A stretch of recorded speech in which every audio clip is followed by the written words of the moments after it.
नमस्कार। भारतीय राजनीति में गठबंधन बनाना जितना आसान है उसे निभाना उतना ही पेचीदा।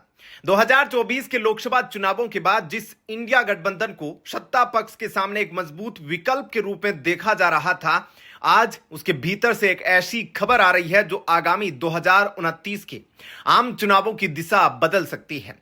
तमिलनाडु में आए चुनावी नतीजों के बाद राज्य की सबसे बड़ी क्षेत्रीय पार्टियों में से एक डीएमके और राष्ट्रीय पार्टी कांग्रेस के बीच के संबंध एक बेहद संवेदनशील मोड़ पर पहुंच गए हैं।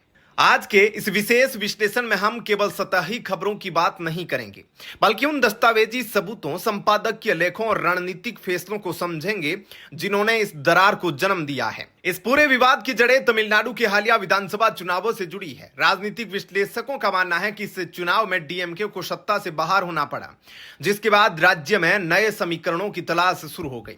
इसी दौरान तमिल सिनेमा के सबसे बड़े अभिनेता सी जोसेफ विजय की नई राजनीतिक पार्टी तमिलगा वेत्री कड़गम टीवीके ने राज्य की राजनीति में कदम रखा।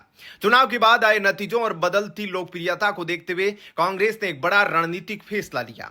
सरकार बनाने और जमीन मजबूत करने की कवायद में कांग्रेस ने अपने पुराने और भरोसेमंद सहयोगी डीएमके का साथ छोड़ विजय की पार्टी टीवीके का समर्थन दे दिया। डीएमके का आरोप है कि यह कदम गठबंधन धर्म के सिद्धांतों के खिलाफ था। जो दो पार्टियां कल तक राष्ट्रीय मंच पर एक साथ खड़ी थी, वे राज्य स्तर पर एक दूसरे की विरोधी बन गई। यह नाराजगी सिर्फ बयानों तक सीमित नहीं रही। डीएमके के आधिकारिक मुखपत्र मुराशोली में छपे एक बेहद तीखे संपादकीय में कांग्रेस और नेता प्रतिपक्ष राहुल गांधी की राजनीतिक रणनीतियों पर तीखे सवाल उठाए गए। संपादकीय का मुख्य अंश दूसरों को विपक्षी एकजुटता का पाठ पढ़ाने वाली कांग्रेस खुद अलग अलग राज्यों में इसी एकता की नींव को कमजोर कर रही है। इस लेख में केवल तमिलनाडु का ही नहीं बल्कि केरल का भी उदाहरण दिया गया।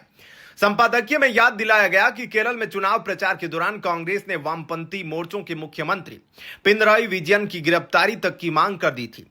इस वजह से वामपंथी दल भी कांग्रेस के रुख से असहज रहे हैं।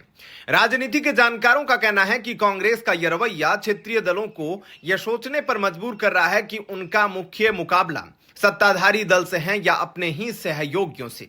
इसी बीच अखिल भारतीय स्तर पर एक और घटनाक्रम हुआ। तृणमूल कांग्रेस टीएमसी के 20 सांसदों के nationalist citizens party of India में विलय के बाद कांग्रेस की तरफ से तीखी प्रतिक्रिया आई, जिसने आग में घी का काम किया। डीएमके ने विरोध स्वरूप कांग्रेस के नेतृत्व में बुलाई गई गठबंधन की राष्ट्रीय बैठक का पूरी तरह से बहिष्कार कर दिया। अब सवाल यह उठता है कि डीएमके का अगला कदम क्या होगा। राजनीतिक गलियारों में आ रही रिपोर्टों के मुताबिक डीएमके अब कांग्रेस से अलग एक थर्ड फ्रंट या तीसरे मोर्चे की संभावनाओं को टटोल रही है। इसके लिए आम आदमी पार्टी के नेता अरविंद केजरीवाल, राष्ट्रीय जनता दल और वामपंथी नेताओं से संपर्क साधा जा रहा है। यदि यह तीसरा मोर्चा आकार लेता है तो राष्ट्रीय स्तर पर विपक्षी मतों का विभाजन तय है। इसका सीधा असर कांग्रेस की सीटों पर पड़ सकता है। दूसरी तरफ केंद्र में सत्तारूढ़ भारतीय जनता पार्टी इस स्थिति को बेहद करीब से देख रही है।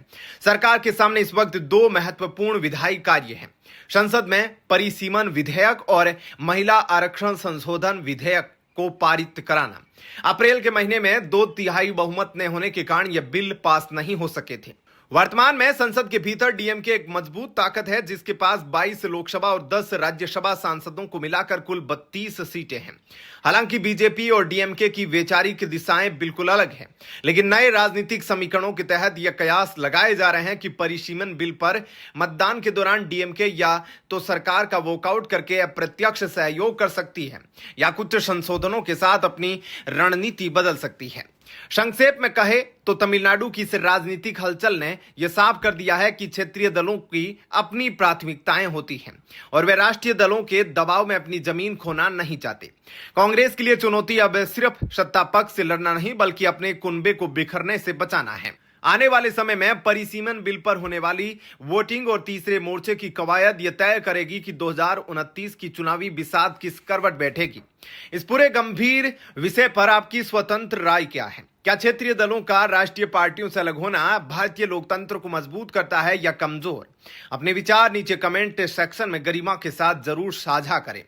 यदि आपको यह तथ्यात्मक रिपोर्ट और विश्लेषण पसंद आया हो तो वीडियो को लाइक करें और स्वतंत्र पत्रकारिता को सपोर्ट करने के लिए चैनल को सब्सक्राइब करें। धन्यवाद। नमस्कार।